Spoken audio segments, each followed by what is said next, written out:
Okay, so last time we started looking at the method of corners, which says that if you're trying to find the maximum or the minimum in any space, you know that it has to exist at the corners. It's not going to exist just somewhere in the inside. And so we're going to kind of use that concept to look at a couple of word problems today. So that's why I asked you to get this out. Okay. So if you're learning from home, I think this is in last week's material since I actually handed it out last week. All right, so let's go ahead and kind of read through example 6. So you should have your own paper. But remember, last week we were looking at like limitations that businesses have, which all businesses have those, right?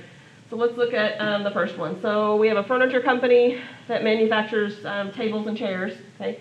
Each table requires 40 board feet of wood and 3 labor hours. Each chair requires 16 board feet of wood and 4 labor hours. So notice one of them requires more materials and one of them requires more labor. The profit for each table is $45. The profit for each chair is $20. In a certain week, the company has 3,200 board feet of wood available and 520 labor hours available. How many tables and chairs should they make to maximize their profit? So the difference is that we are going to have to come up with our own equations for this problem and the next one. So that can be a challenge, but it's not impossible. So the first thing that I like to do is I like to start with what we're trying to maximize. We are trying to maximize or get the most out of the profit.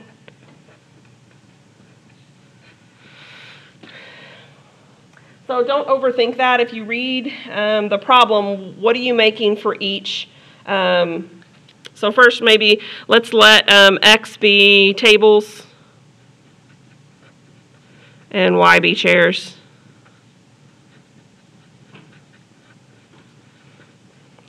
So notice it tells you how much profit you make for each of them, right? So it's 45 per table and it is 20 per chair. So the profit would be 45 times however many tables we have, right? Plus 20 times however many chairs we have.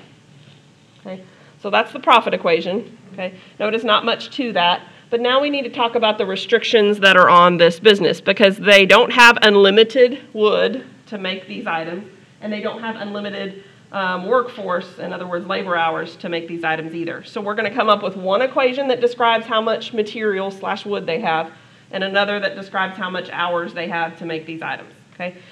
So how much wood does a table versus a chair cost? So it looks like 40 feet for a table and what? 16 for a chair. So it's going to be 40 for every table plus 16 for every chair, and that has to stay less than or equal to 3,200. Notice we don't have to use all the materials we have, but we can't use more than what we have, right? We only have 3,200, so it has to be less than or equal to that 3,200. So notice this equation describes the wood / material that we have. Okay, so now let's come up with another equation that describes the labor hours that we have.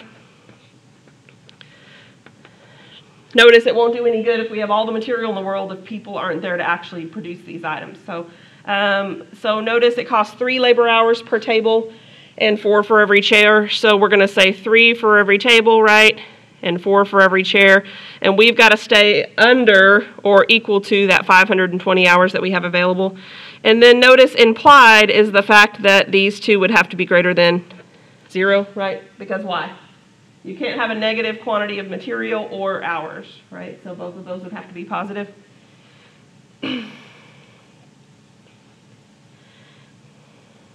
Okay, so last class we talked about that there are actually 2 ways to graph lines. So I want to pause real quick before we get to the graphing. Notice that plotting with the Y-intercept, I think I mentioned it last time, is not going to be great here because these numbers are pretty big. So I'm not going to want to plot the Y-intercept and then count the slope from there. I'm not really even going to be able to use my graphing calculator that efficiently because these numbers are really large. So you'd have to increase your window by such a big size that your graphing calculator is not going to give you the detail that you want. Okay, so we're going to talk about graphing using the X and Y intercepts.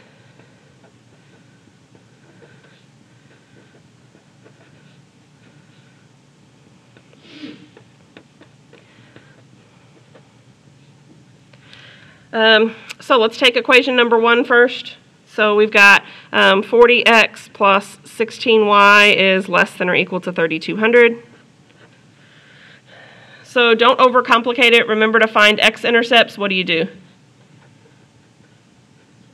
Set y to 0. Okay, so that's what we're going to do. So we've got 40x plus 16y.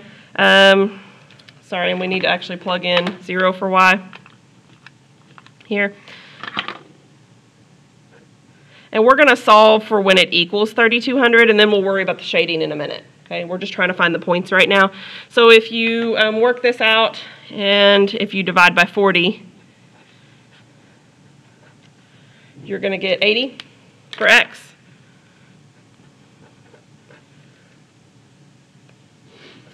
Or the point 80, comma 0. And then for the y-intercept, how do we find that again? Set x to 0. So we're going to have 40 times 0 plus 16 times y is equal to 3200. And we're going to do the same thing. We're going to divide both sides by 16 this time so we can find out what y is. So we end up getting y equals 200, or the point 0200. Okay, so rather than use our graph paper from last time, let's go ahead and graph this first one, and then we'll talk about the second one. So notice, I'm only going to draw the first quadrant here. Why am I only drawing the first quadrant? Because what do we know about x and y for sure? They're both going to be positive, so I really don't need that extra. So I'm just going to kind of fudge it a little bit. So I'm going to say that this is 80, and I'm going to say that a little higher up is 200, and I'm going to draw my line from there. A little bit off, but I think you see what I mean. Okay, the point being, we really don't need to have a whole lot of detail. We just need to draw the line. Okay, and of course, if we're trying to stay less than, which side are we going to be shading? We're going to be shading this way, right? So now we're going to do the same thing to the second equation, but I'm going to use a different color for that, just so we can accentuate what's what. If you don't have different colors, then you could just kind of number the lines if you want to. So for instance, this is the line for equation 1, and then you can number them that way. So let's come up with the same things for the second equation. So I'm going to move this off. So I don't think I have room, so I'm going to do it down here. All right, so the second equation was 3x plus 4y is less than or equal to 520. So we need to find the x-intercept. Again, we're going to set y equal to 0. So we've got 3x plus 4 times 0 is less than or equal to 520. Okay, this doesn't come out nicely, so let's talk about what we get. You end up getting 173.333, so it's actually 173 1/3, which we really can't have partial units, but really we're just trying to figure out how to graph the line, so I think it'll still be okay. So this would be the point 173 1/3, comma 0. And then let's find the y-intercept. So we will set x to 0. So 3 times 0 plus 4 times y equals 520. So I didn't show the work here, but I'm going to go and stick it in. We would divide by 3 there. Here we'll divide by 4. We get a more pleasant answer here. We get y equals 130 when you divide 520 by 4.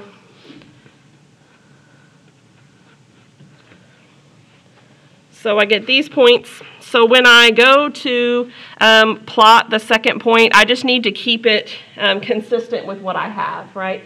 So the x-intercept is 173, so it needs to go all the way over here somewhere. It doesn't have to be super, super detailed. All you need to do is mark the value that's in question. So 173 1/3, right? And then the y-intercept needs to be a little bit lower than 200, so maybe here-ish. The point is that you should be crossing the other line, okay? And then, of course, which side are we going to shade here? under again, right? So if we're using the shading technique, we really want to know what these corners are, right? So it's everything in this little gap here.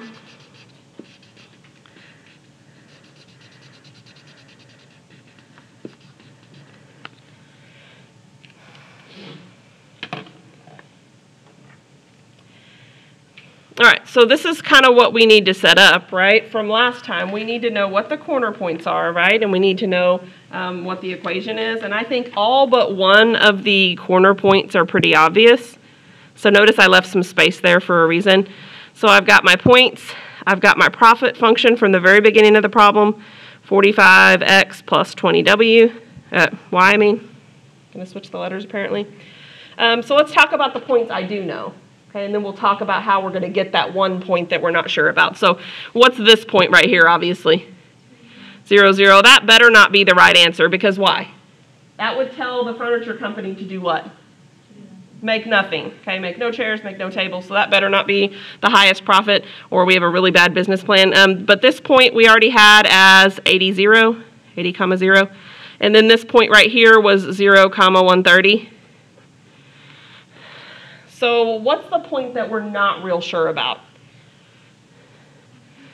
The intersection point is what we're not real sure about, right? So this is what we want to spend some time finding. Okay, we really need to find out where that intersection point is exactly. And because we've graphed it in this way without a lot of detail, we don't really know what that is. Okay, so if you look at your notes from last time, okay, so I'm going to slide it up. I'm going to put it back in just a minute. But notice I said to find the intersection points, we can either use matrices or addition/elimination. Okay, and so that's what we're going to do. We're going to use addition/elimination. But if you feel more confident with matrices, you can feel free to do that. I don't have a whole lot of students just dying to do extra matrix problems, but if you prefer it, then that's fine too. All right, so we need to find the intersection point of 40x plus 16y equals 3,200 and 3x plus 4y equals 5,200 or 520, I mean. So which variable is going to be by far easier to cancel out first or eliminate with the addition/elimination method? The y is going to be the easiest thing to work on, right? What could I multiply this y term by so that it would cancel out with this y term? Not just 4, but what kind of 4? Negative 4, right? So I want to multiply by negative 4 so that when they add together, we will get something that will get eliminated. So this is what I'm going to get if I do that. 40x plus 16y equals 3,200. And then negative 12x minus 16y equals, make sure everything gets multiplied by the negative 4, so this would be negative 2080. So what you end up getting is just like we wanted. This gets eliminated. So you end up getting 28x equals 1120, because 3,200 minus 2080 is 1120. And then what do you do to find x? You divide by what? 28. So if you do that, and I'm trying to kind of squeeze it all in here, you're going to get x equals 40. Then what do you still need to find? You still got to find your y. Okay. Sorry, I'm trying to keep on 2 pages here, and it's not going that well. So now I need to find my y. So you can do that by using either of the 2 equations, because remember we're looking for intersection points. So I'm just going to kind of write this in here, and I'll let you kind of work the steps out. But I'm going to use the second equation because it's much smaller. So 3 times x, which is 40, plus 4y is supposed to be 520. So I'm going to let you fill in all the gaps, but you would subtract 3 times 40, which is 120, and then you would divide by 4. Okay, but you're going to get y equals 100. So I'm going to circle this, and I'm going to circle this. So my intersection point up here then is the point 40, 100, which means that is my last corner point that I want to check.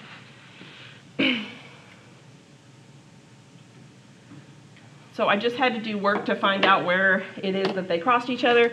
So now let's go ahead and figure out the profit. So the profit here is 0. Okay.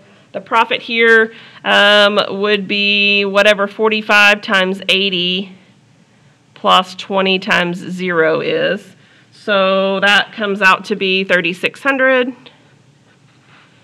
Here you're going to get 45 times 0 plus 20 times 130, or you're going to get 3,800. Oh, actually, those are switched. Sorry. So this should be 2,600. Sorry about that. I already punched these in my calculator. I just had them in the wrong spot. Because 20 times 130 is 2,600. And then lastly, it's going to be 45 times 40 plus 20 times 100, and that's going to give us a profit of 3,800. Okay, so which one is the max then? Yeah, this one is the one we're looking for, right? So if you're advising this furniture store owner, you would say something like this: the maximum profit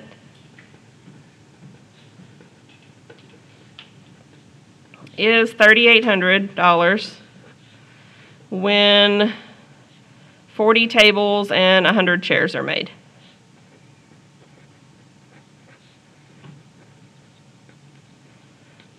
So this business owner has to work within the confines of how much materials he has and how many people he has to make said furniture pieces.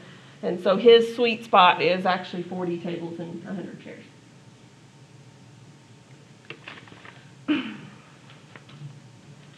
Okay, so just so you know, like, these are not cookie cutter problems. They would all be different, right? And every business owner would probably have different constraints, right? And there would probably, in all reality, be more than just 2 things that would decide how many items you could make if you had a real business. But we're just talking about 2 variables. Just know that in real life you can have many, many, many more than 2 variables, where you have lots of things that are unknown that you need to try to figure out.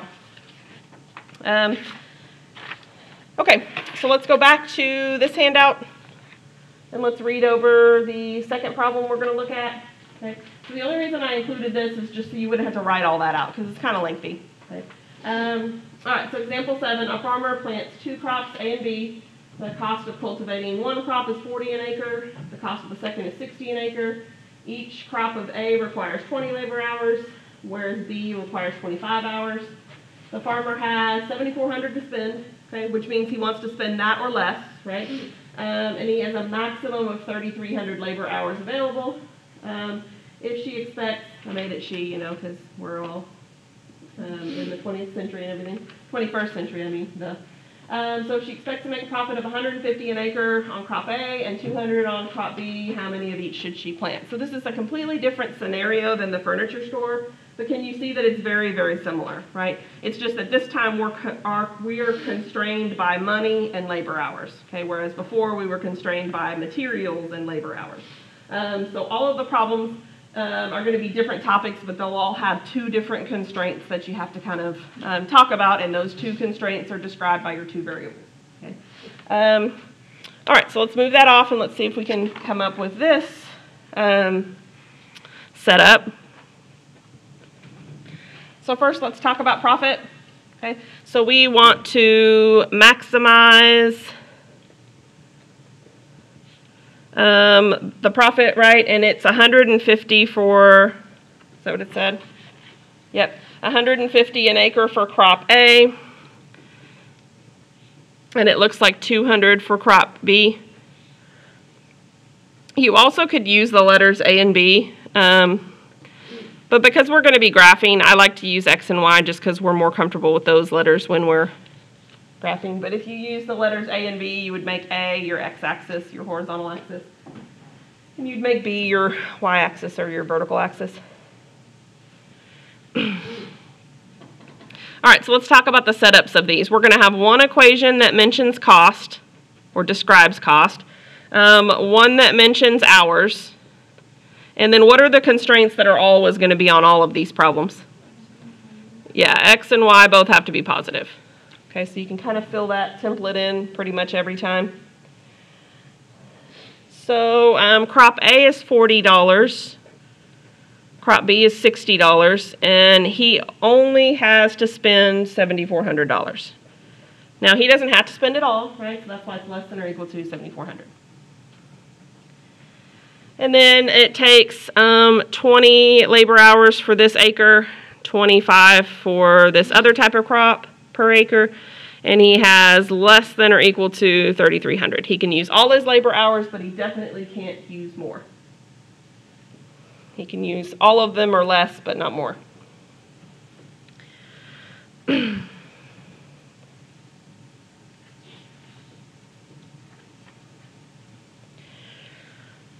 Okay, so I want you to take both equations, so I'm going to write them both here. And I want you to see if you can come up with X and Y intercepts for both.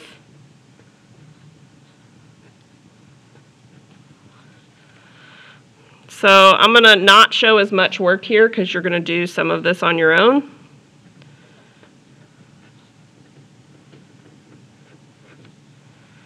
So if you have a calculator, you should probably get it out. But I want you to see if you can find the points for both equations that are the X and the Y intercepts. And then once you do that, we're going to put that on a graph here.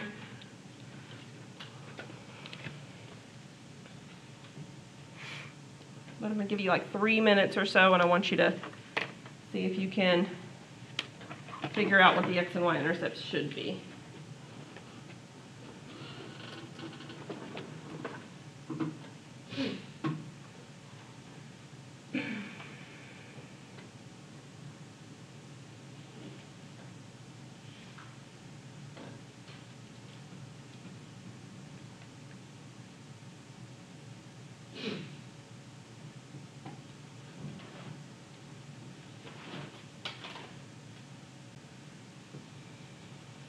And one of them does come out kind of janky.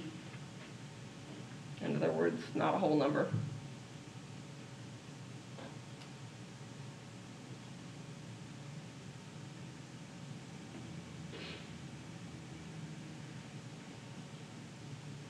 And you don't have to go all the way through the problem, just get to the point where you find your X and Y intercepts, and then we'll go from there together.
All right, so 30 more seconds, and then we're going to look at what the intercepts should have been together.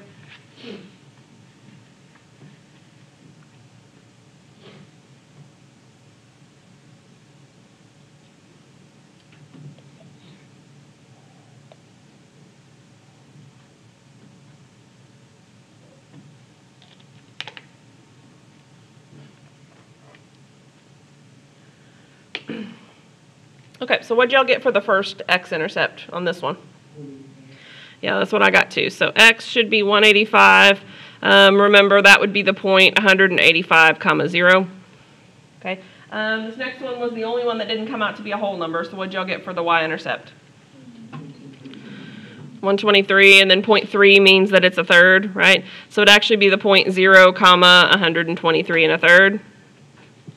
Okay, so we're going to graph that real quick first.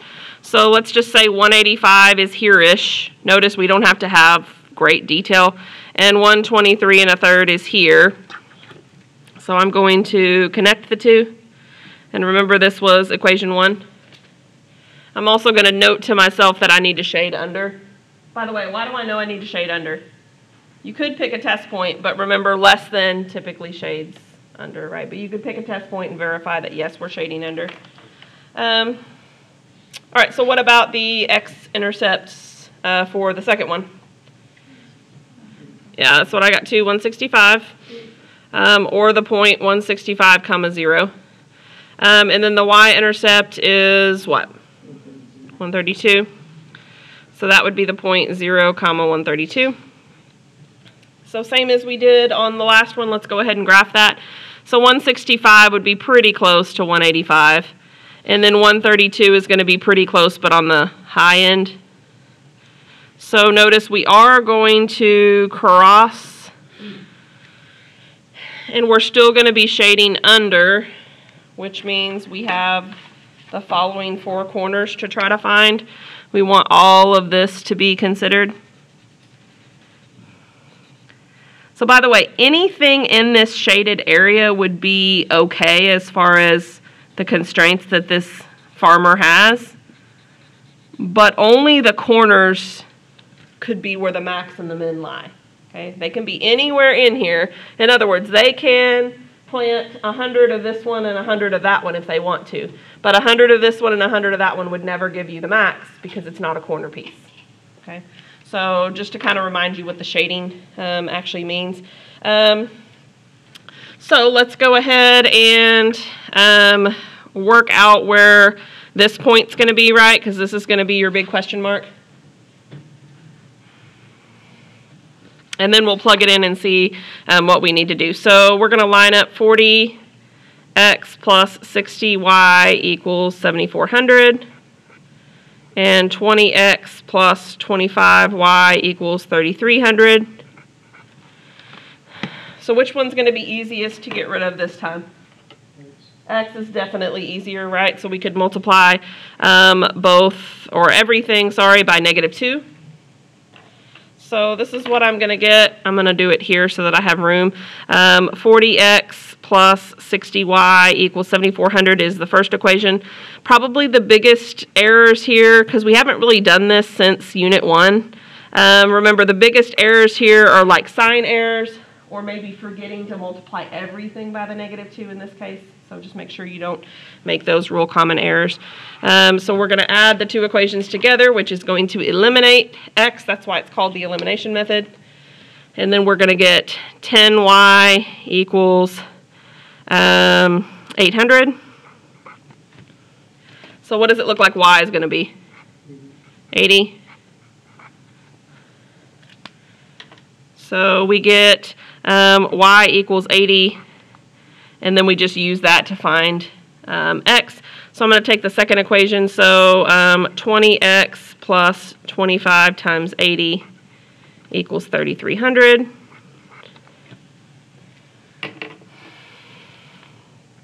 So 25 times 80 is 2,000. So I'm going to subtract 2,000 from both sides.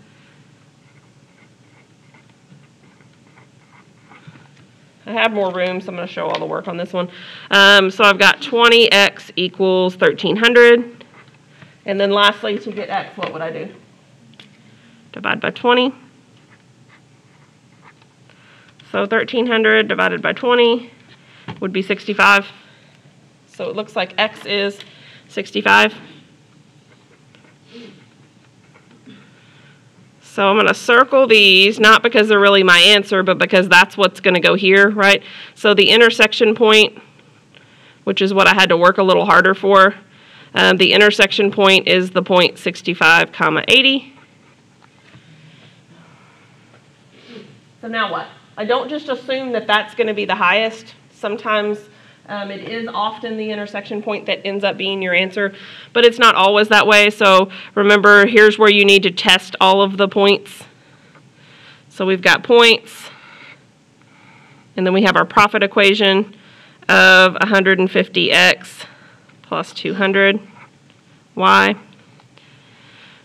So we've got 0, 0, and what else? Notice a good picture kind of tells you what all these values should be, right? So what's the corner here going to be? Yeah, so it's going to be 165, 0. Even though this one's weird, this one would be the point that we would look at, right? So 0, 123 1/3. So we're going to talk about how to enter that in here in a little bit. And then, of course, we have our intersection point of 65, 80.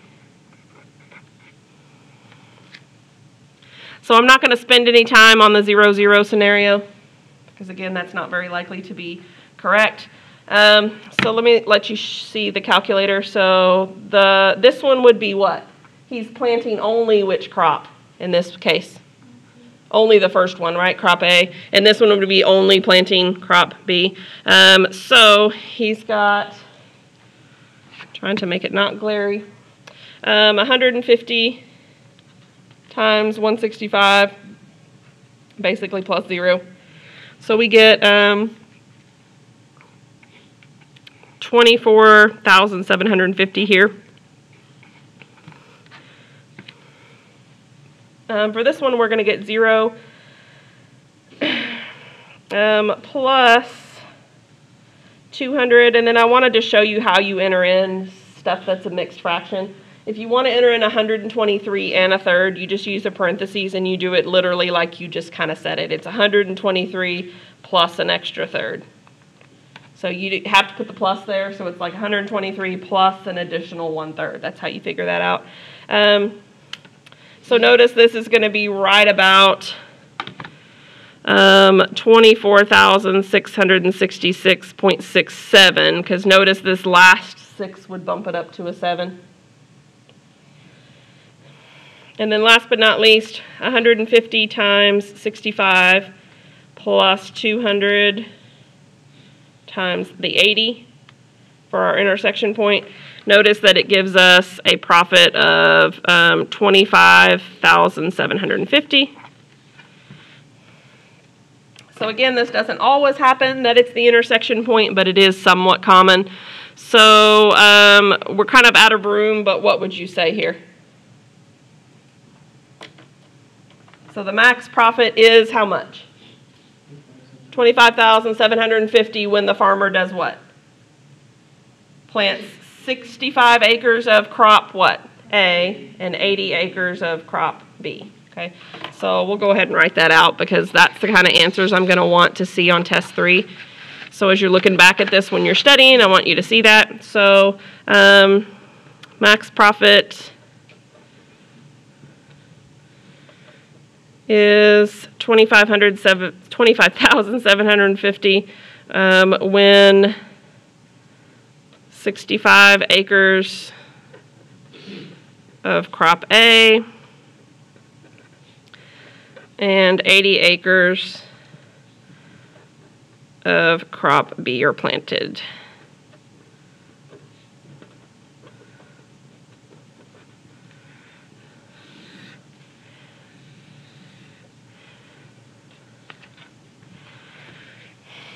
So I want you to notice a couple of things. One is these problems are affectionately called by me at least tree killer problems because they take up a lot of time and paper, right? So you can rest assured that I'm not going to put a ton of these on the test. In fact, there will only ever be able to be just one, okay? And actually, because we only have 50 minutes, I might even do some of it for you, okay? Like I might tell you the intersection point or something, or I might tell you the X and Y intercepts because I feel confident you could find those, and then you have to proceed from there. So just know that I don't think any of the individual steps of this problem are difficult, but I do think it's a little tedious because it takes a lot of time. So I will do what I can to kind of make those problems a little bit more succinct and brief on the test, but there will be at least one of these. Well, not at least one. There will be one of these. Okay? But I don't think it's really that difficult to do if you know how to find X-intercepts and you know how to find intersection points. Okay? So it is kind of interesting that this is our last topic because it kind of wraps up some of the topics from the very beginning of the semester where we had to find intersection points of system of equations and stuff like that. Okay. All right, so any questions on kind of what these look like?